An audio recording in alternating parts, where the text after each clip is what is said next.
Sinika ni Showbiz Insider OG Diaz ang nakarating umano sa kanyang dahilan kung bakit tila nagkaroon ng lakas ng loob si kapamilya star Daniel Padilla na kausapin ng ex-jowa nitong si Catherine Bernardo sa loob ng dressing room.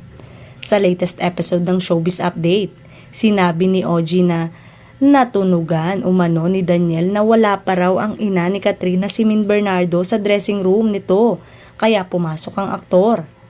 Ang chika pa nga, may nagtimbre kay Daniel na samantalahin ang chance na puntahan si Catherine habang hindi pa raw dumarating si Mami Min, saad ni OG.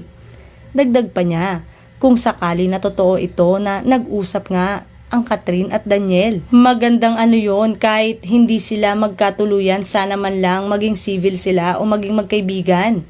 Pero ayon sa Showbiz Insider, wala raw siyang ideya kung ano ba ang pinag-usapan ng ex-celebrity couple. Malay naman natin.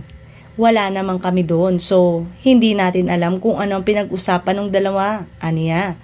Sa kasalukuyan, wala pang inilalabas na pahayag o reaksyon sina Daniel at Catherine upang kumpirmahin o pabulaanan ng naturang chika.